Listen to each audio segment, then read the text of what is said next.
গ্রহণযোগ্য নির্বাচন যদি আপনি না দেন তাহলে আপনার পরিণতি অত্যন্ত খারাপ হবে বলছি। এই ডক্টর ইউনূস সাহেব যখন নোবেল পেলেন, নোবেল বিজয়ী হলেন, তখন তার বিভিন্ন টেলিভিশনে আমরা তার যে সাক্ষাৎকার দেখছিলাম, সেই সাক্ষাৎকারের মধ্যে একটা হাসি ছিল তার। যে হাসিটা ছিল, সেই হাসিটা ছিল তার নিজের প্রাপ্যতা, নিজের যে প্রাপ্যতার একটা ব্যাপার, নিজের যে মানে নিজস্ব যে একটা আনন্দের একটা হাসি। ঠিক সেম হাসিটা আমি দেখেছি এই উপদেশটা হওয়ার পর। তার মধ্যে ওনারা তো এক এক সময় এক একটা কথা বের করেন, এই কথাগুলো আসলে পূর্বে কোনোদিন আমরা শুনি নেই। এগুলো নিয়ে রাজনীতির মধ্যে আমরা কোনোদিন কোনো পর্যালোচনাও করি না, আলোচনাও করি নাই, কিন্তু ওনারা অনেকগুলো কথা আনছেন। দেখেন, এই সরকার, ওই যে আগে আমি বললাম যে সদিচ্ছা আছে কিনা সেটা তাদের ব্যাপার।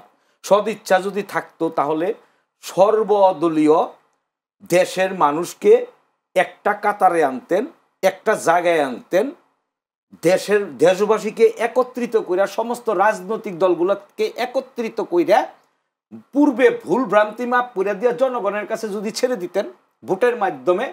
আমি যদি খারাপ কাজ করি, আমার এলাকায় যদি চাঁদাবাজি করি, আমার এলাকায় যদি সন্ত্রাসী করি, আমার এলাকায় যদি জমি দখল করি, তাহলে তো মানুষ আমাকে ভোট দিবে না। তাহলে আমার ভোটে ছাইরা দেন, তারপর প্রমাণ করেন যে আমি ভালো না। কিন্তু আমাকে নির্বাচনে যেতেই দিলেন না, মানুষকে যে ভোট চাইতেই দিলেন না, তাইলে আমি কিভাবে আপনি আমাকে বলবেন আমার জনপ্রিয়তা নাই, আমাকে মানুষ পছন্দ করে না? তাহলে গণতান্ত্রিক রাষ্ট্রে গণতান্ত্রিকভাবে গণতান্ত্রিক অধিকার দেন না আপনি ভোটে যাওয়ার জন্য। আমাকে ভোটে যাওয়ার জন্য দেন। আজকে জাতীয় পার্টিকে স্বৈরাচার বলেন, দূষর বলেন, উমুক বলেন, তুমুক বলেন, সার্জিসরা কি ছিল? জাতীয় পার্টি যদি আওয়ামী লীগের দূষর হিসাবে যদি নির্বাচনে না যেতে পারে, তাহলে সার্জিস আব্দুল্লাহ, নাসিরউদ্দিন পাটোয়ারিরে ওরা সরাসরি আওয়ামী লীগের সাথে জড়িত ছিল, ছাত্রলীগের সাথে জড়িত ছিল। ওদের বিচার হওয়া উচিত। আগে এই বাংলার মাটিতে ওদের বিচার হওয়া উচিত। যদি আমাদের বিচার হয়, পৃথিবীর কোনো জায়গার মধ্যে আপনি দেখেন নাই বিরোধী দল সরকারের অপকর্মের নেয়, দায় দায়িত্ব নেই।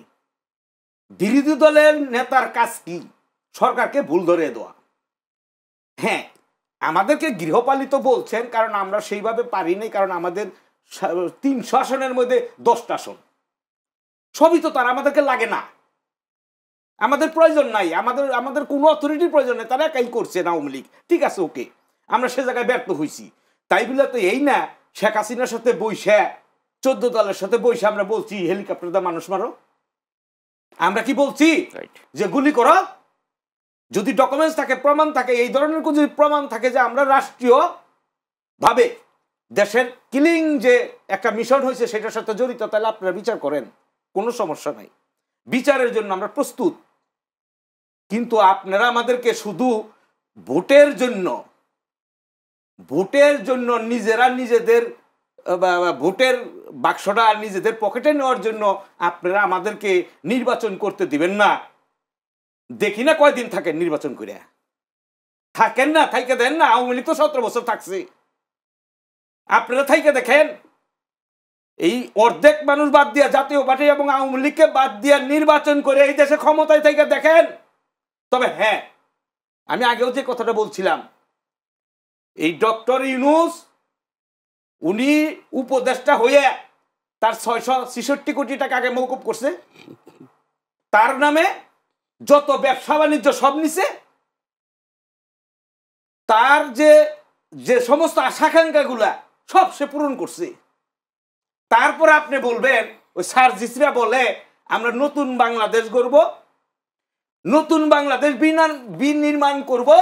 আপনারা হাজার হাজার কোটি টাকা পকেটে লইয়ে, অর্থাৎ ডাকাতি করে টাকা পকেটে লইয়ে তারপর আমি ডাকাতকে পাকড়াও করব।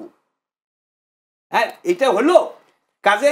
এই ডক্টর ইউনূস এই দেশের নির্বাচন দিবে কিনা, তার মধ্যে ক্ষমতার লোভ আছে কিনা, এই সমস্ত এই যে জাতীয় পার্টিকে বাইরে রাখা, 14 দলকে বাইরে রাখা, আওয়ামী লীগের উপর মত করা, দেশের অস্থিতিশীল পরিস্থিতি তৈরি করা, রাজনৈতিকভাবে, অর্থনৈতিকভাবে, সামাজিকভাবে মানুষকে যে একটা ইয়ের ভিতরে রাখছে, আতঙ্কের ভিতরে রাখছে। এটার কারণটা কি হতে পারে? দুইটা। একটা হইলো সে যেন তেন একটা নির্বাচন করে কাউকে ক্ষমতা দিয়ে সে চলে যাবে, নচেত সে নিজে ক্ষমতায় থাকার জন্য হামিদ কারজাই সরকার হবে। হামিদ কারজাই সরকার বুঝেন? হামিদ কারজাই সরকার হলো যখন আফগানিস্তানে বাংলাদেশের মতো একটা পরিস্থিতি সৃষ্টি হয়েছিল, ঠিক তখন কিন্তু আমেরিকা হামিদ কারজাইরে সরকার প্রধান বানাই দিছিল।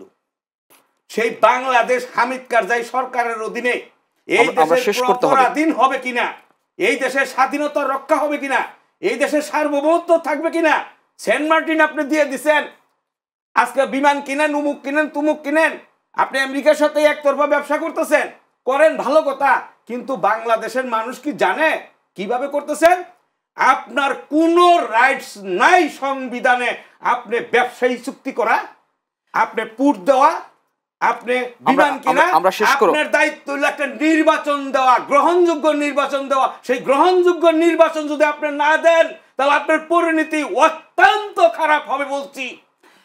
আমরা আশা করছি যে একটি সুন্দর এবং সুষ্ঠু নির্বাচন হবে। কামরুজ্জামান ভাই, জাতীয় পার্টি ছাড়া নির্বাচন দিবেন? আমরা কি আসেন